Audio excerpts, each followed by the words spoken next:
great to have you guys here.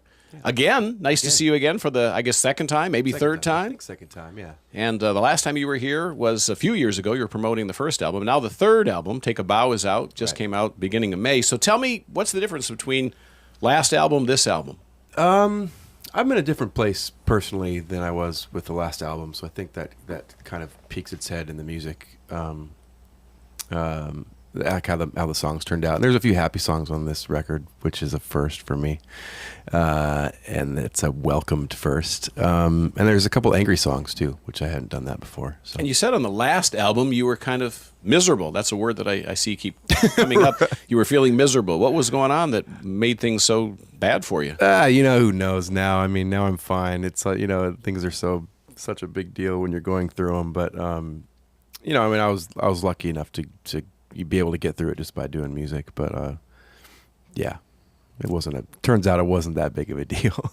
So, just if you could, I know musicians don't like to put a label on their music, but I mean, you've been called one of the best alternative bands. You've won best, I think. The best. Yeah, That's it. Yeah. The best. Yeah. The best on the planet. The best in the entire world. Yeah. At the San Diego Music Awards, you've won your share of awards, been nominated for many awards. So tell me, if you could define your music, how would you call it? Alternative? Is that the word you'd use to choose for your band? Yeah, I guess so. I mean, I've been saying I don't really know if anyone knows what alternative means anymore, but when it first came around, I think I attached myself to alternative party music.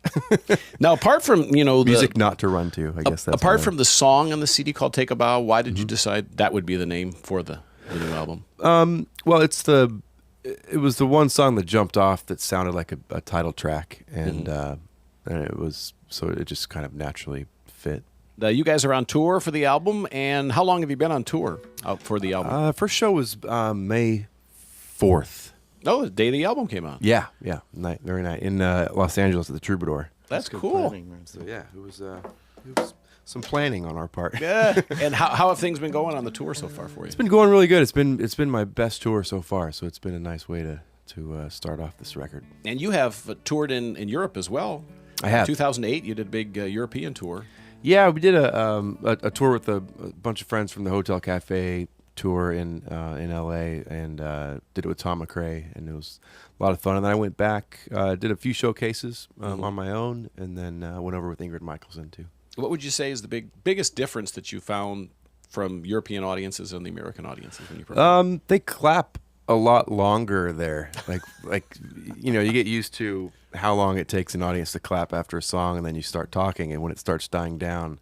And that was the first thing I noticed over there is I started to talk, and I'm like, oh, they're not done. They want to clap almost the length of the song, and I think there's a little bit more you have to earn.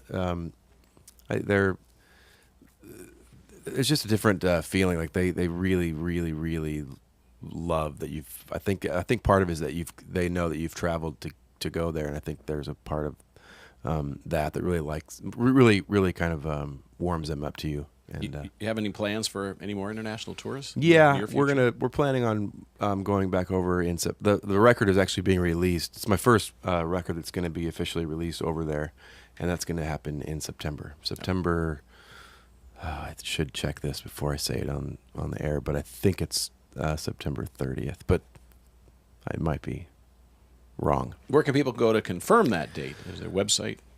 Yeah, it'll be announced shortly. And your website address is? GregLaswell.com. Okay, cool. So people want to keep in touch with the band, know where they're performing. If you want to get the CD, I would assume it's available also on your website. Yeah. So people can do that. Now, what was it like for you? I mean, you live in New York now, and you grew up in California. Big transition, big change in your life, way of thinking, way of living? Yeah, I mean, not as much as you would think. Since I've moved, I haven't been home a whole lot. Been on the road quite a bit. But yeah, not a whole lot has changed. I'm a homebody when I was at home, and I'm a homebody in New York. So I think the biggest thing is there's you don't need a car in New York, especially where I live, and so that's the big there's not a lot of forced alone time that you get automatically. That's kind of automatically built into your life in LA because you're just forced to drive everywhere. Whereas in New York, you have to kind of be a little bit more proactive about your alone time, and that's probably the biggest difference. But other than that, it's not all that different. And does where you're living affect your songwriting? I don't know yet. I haven't really done a whole lot of writing since I've moved. I've written 2 songs since I've been there, which is not a lot for me. So, but yeah, I guess we'll see for the next record if it seeps in. Now, you were with another band for a while. You know, I think it was Shilglen. Is that? Oh God, yeah. And so, how did you meet up with these guys and decide to form this group? Marco and Brian I've known for a couple of years now, actually. And in L.A. And then Eric I met. We did a tour together with a girl named Linka, and so I met him through that tour. And then it came time to go out on this one, and so I asked them all if they'd come out, and they said no at first, and then I had to woo them. And who are you on tour with? We are actually Brian opens up the show.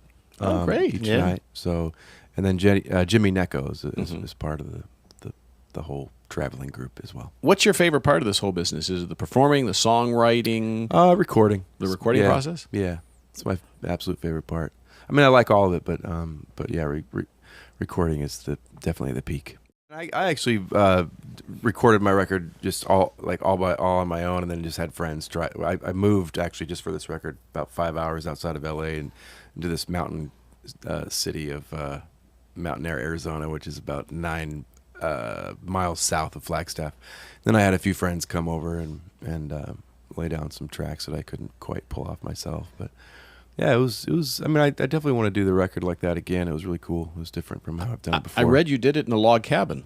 Yeah. Well, it wasn't a log cabin. It was the room that I recorded it in. There was 2x4s, but they were laid on their sides, so it was the really wide part. And that was pretty much the frame of the entire room that I recorded in. I was going to move it into the house initially, and then I went into this garage, and it sounded really cool, and all of the beams and jagged ceiling along the top just sounded really, really good. I didn't have to really worry about sound treating it or anything, and so yeah, I did it for about 6 months. And you've written music that's appeared in films and on television before for TV programs.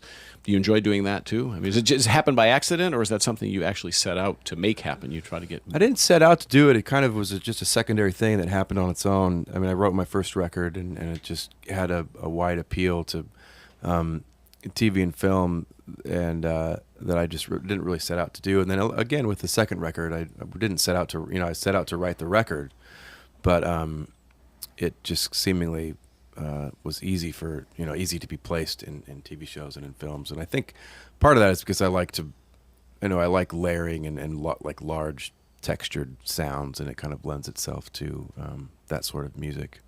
And then in one time in particular, the people from Grey's Anatomy wanted me to write a song for their last episode, for their last season. And so I did that, but I still didn't get a whole lot of direction from them, just because they didn't want to, the storyline to leak.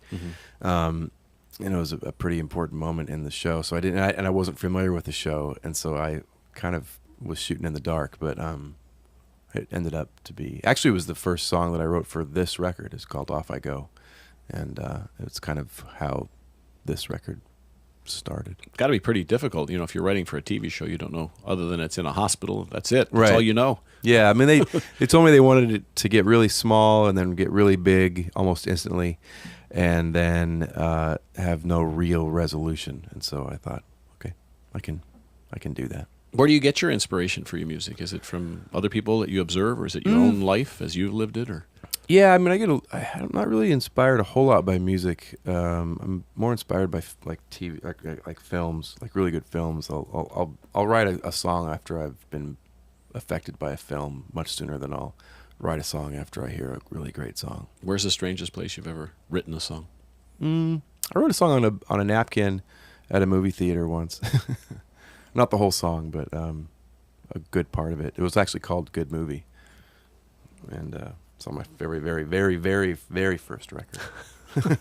You ever look back at the songs that you wrote when you were, a teenager, and your very first songs, now that you're an accomplished songwriter, and you look back and say, boy, what was I thinking? Or do you look back and say, That was good stuff then. It's good stuff now. Yeah, I think no, absolutely. I mean, some of my songs are like a picture of me in my mom's hallway with the mullet, in the '80s, and there's nothing I can do about it. It's just there, and so yeah, there are songs obviously that that I'm like, oh, I wish I could have another stab at that one, but that's kind of that's what makes them charming in their existence, is that they stand still and you continue to move on from them.